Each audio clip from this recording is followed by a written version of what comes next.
du Fils et du Saint-Esprit. Amen. Une grande joie d'être là avec toi en ce mercredi 17 avril. Et dans ce temps pascal, nous devons demander vraiment des grâces très puissantes pour nous-mêmes, pour notre résurrection, mais aussi pour que le monde soit ressuscité, pour que les gens autour de nous puissent toucher le Christ ressuscité et puissent recevoir cette force d'amour que nous appelons Esprit Saint. Et la première lecture d'aujourd'hui, c'est Actes des Apôtres, chapitre 8, à partir du verset 1. En ce jour-là, une violente persécution se déchaîna contre l'église de Jérusalem. Tous, à l'exception des apôtres, se dispersèrent dans les campagnes de Judée et de Samarie. Cependant, des hommes dévots ensevelirent Étienne et firent sur lui de grandes lamentations. Quant à Saul, il ravageait l'église, allant d'une maison en maison, et en arrachait hommes et femmes et les jetait en prison. À ceux-là, donc, qui avaient été dispersés, s'en allèrent de lieu en lieu en annonçant la parole de la bonne nouvelle. C'est ainsi que Philippe, qui était descendu dans une ville de la Samarie, et proclamait le Christ. Les foules unanimes s'attachaient à ses enseignements, car tous entendaient parler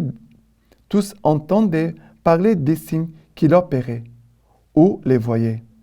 De beaucoup de possédés, en effet, les esprits impurs sortaient en poussant de grands cris. Nombre de paralytiques et d'impotents furent également guéris. Et la joie fut vive en cette ville. Alors, il y a ces deux choses très importantes. Hier, nous avons vu le martyre d'Étienne, et là, à côté d'Étienne, était Paul, Saul, qui va devenir son Paul. Et Saul, lui, a prouvé le meurtre d'Étienne.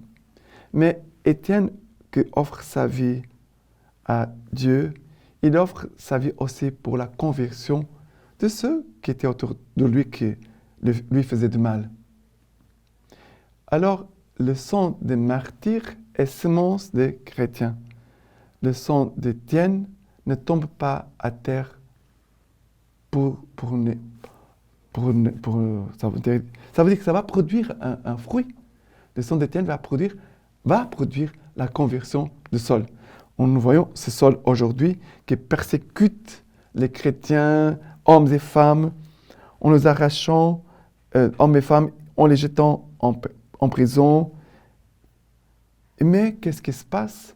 Il a le mal, il a la grâce de Dieu qui travaille invisiblement, ça veut dire on ne la voit pas, mais la grâce, elle est déjà en train de travailler dans le cœur méchant de Saul. Mais nous voyons aussi la grâce de Dieu qui travaille dans la vie des chrétiens persécutés qui devaient s'enfuir, partir. Et nous voyons ici l'exemple de Philippe. Philippe, un des diacres, qui va en Samarie, et là-bas, il commence à évangéliser. Et les gens, nous a dit que les foules unanimes s'attachaient à ses enseignements, car tous entendaient parler des signes qu'il opérait ou les voyaient. Et nous devons demander pour le temps pour nos jours, pour ce temps que nous vivons, des hommes et des femmes comme Philippe, comme Étienne, qui puissent opérer des signes, des prodiges, pour que les gens puissent croire. Nous devons demander des grâces de Dieu pour que les gens puissent être touchés, évangélisés, convertis, pour qu'ils puissent vraiment connaître Jésus-Christ. Quand nous demandons des signes, des prodiges, des miracles, ce n'est pas seulement pour que les gens voient, waouh, mais c'est pour que les gens puissent connaître Jésus-Christ, pour que les gens puissent goûter l'amour du Christ, pour que les gens puissent vivre déjà du salut du Christ. Ça veut dire que si je souhaite les biens à une personne, il n'a pas de plus grand bien que je puisse souhaiter à quelqu'un que Jésus. Il n'a pas de quelque chose de supérieur à Jésus-Christ. C'est une question d'amour. j'aime tellement une personne, je désire lui donner le meilleur de moi, de ce que j'ai. Alors, qu'est-ce que je peux donner de meilleur, de mieux que Jésus-Christ? D'accord? Alors, nous devons demander de grandes grâces pour notre monde, pour notre Église, pour nous les chrétiens, mais pour la conversion des païens, pour la conversion des pécheurs, et même, bien sûr, pour notre propre conversion. Nous sommes en train de vivre un chemin de conversion, nous tous. Mais nous devons penser à ceux qui sont peut-être plus loin de l'Église, plus loin de Jésus-Christ. D'accord? Et le psaume d'aujourd'hui, c'est le psaume 66. Nous dit ceci. Acclamez Dieu toute la terre, chantez à la gloire de son nom. Rendez-lui sa louange de gloire. Dites à Dieu que tu es redoutable. À la mesure de ta force, tes œuvres, tes ennemis se font tes flatteurs. Toute la terre se prosterne devant toi. Elle chante pour ton nom. Venez et voyez les gestes de Dieu. Redoutable en eau fait pour les fils d'Adam. Il changea la mer en terre ferme. On passa le fleuve à pied sec. Là, qu'on se réjouisse en lui, souverain des puissances éternelles. Voilà. Il nous est dit ici, venez voyez les gestes de Dieu. Redoutable en eau fait pour les fils d'Adam. Que les gens puissent venir s'approcher et voir les gestes de Dieu. On pourrait dire les gestes des chrétiens. Ça veut dire tes gestes à toi et mes gestes aussi à moi. Et que nos gestes puissent manifester les effets de Dieu pour nous. Ça veut dire les effets de Dieu, ça veut dire l'amour de Dieu pour nous. Que nous puissions demander cette grâce pour nous tous, pour l'Église, pour tous les chrétiens. Nous parlons ici d'acclamer la gloire du Seigneur. Dites à Dieu que tu es redoutable. Ça veut dire la louange. Toute la terre se prosterne devant toi, oui, mais que les gens puissent voir tes gestes, Seigneur. Que les gens puissent voir que tu es vraiment vivant au milieu de nous. D'accord? Et l'évangile d'aujourd'hui, c'est Jean, chapitre 6, à partir du verset 35. Jésus leur dit, « Moi, je suis le pain de vie. Qui vient à moi n'aura jamais faim. Qui croit en moi n'aura jamais soif. Moi, je vous l'ai dit.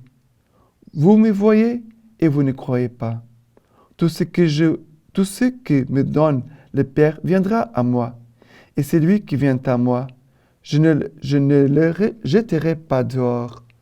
Car je suis descendu du ciel pour faire non pas ma volonté, mais la volonté de celui qui m'a envoyé. Or, c'est la volonté de celui qui m'a envoyé que je ne perde rien de tout ce qu'il m'a donné, mais que je le ressuscite au dernier jour. Oui, telle est la volonté de mon Père, quiconque voit le Fils et croit en lui ait la vie éternelle, et je le ressusciterai au dernier jour. Ça commence par le pain de vie, ce pain qui vient remplir notre cœur et qui va étancher notre soif, qui va rassasier notre faim, parce qu'il y a en nous une faim et une soif que ce monde ici ne pourra jamais remplir. Et Jésus commence par la soif de ton cœur, de notre cœur. Cette soif et cette faim qui habitent en nous et que seulement Dieu peut rassasier. Après, Jésus va parler qu'il est descendu. Voilà. Jésus qui est descendu pour venir nous chercher, qui vient pour nous ressusciter au dernier jour. Car le but de la venue du Christ, c'est pour nous ressusciter. Et je le ressusciterai au dernier jour. c'est le dernier versicle d'aujourd'hui. Qui quiconque voit le Fils et croit en lui, ça veut dire de voir, de contempler, de croire en Jésus-Christ, et la vie éternelle. Et je le ressusciterai au dernier jour. Et chaque homme, chaque femme sur cette terre a faim et soif de Dieu, a un désir immense d'immortalité, d'éternité. Cela est inscrit dans le cœur de chaque homme, chaque femme. Et Jésus est descendu du ciel, non pas pour faire sa volonté, mais la volonté du Père. Et Jésus veut vraiment nous communiquer cet amour du Père, de Dieu notre Père. Et en même temps de nous faire vivre déjà cette vie de la résurrection. Et chaque personne qui fait une rencontre personnelle avec le Christ, elle fait une expérience de résurrection, de vie.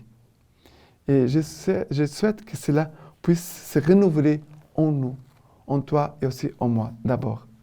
Cette expérience doit se renouveler en nous, et parce qu'à partir de cette expérience, de ce feu intérieur, on pourra aussi communiquer ce feu d'amour du Christ pour nous, qui se donne à nous dans l'Eucharistie, qui nous communique ce feu d'amour qui est l'amour du Père pour nous, et ce feu d'amour aussi qui nous assure et nous donne la certitude du ciel, de la vie éternelle. D'accord? Et la lecture patristique d'aujourd'hui de Saint Justin. Ceux qui sont convaincus de la vérité de notre doctrine et de notre parole, et qui y croient, promettent de vivre selon cette doctrine. On leur enseigne à prier et à demander à Dieu, en jeûnant, le pardon de leurs péchés passés, et nous-mêmes, nous prions et nous jeûnons avec eux. Ensuite, ils sont conduits par nous au lieu où se trouve l'eau, et de la même manière que nous avons été régénérés nous-mêmes, ils sont régénérés à leur tour. Au nom de Dieu, le Père, Maître de l'univers, de notre Sauveur Jésus-Christ et de l'Esprit Saint, ils sont alors lavés dans l'eau. Et maintenant, je vous laisse la bénédiction par les mains toutes pures de la Vierge Marie. Dieu Tout-Puissant vous bénisse et vous garde, le Père, le Fils et le Saint-Esprit. Amen.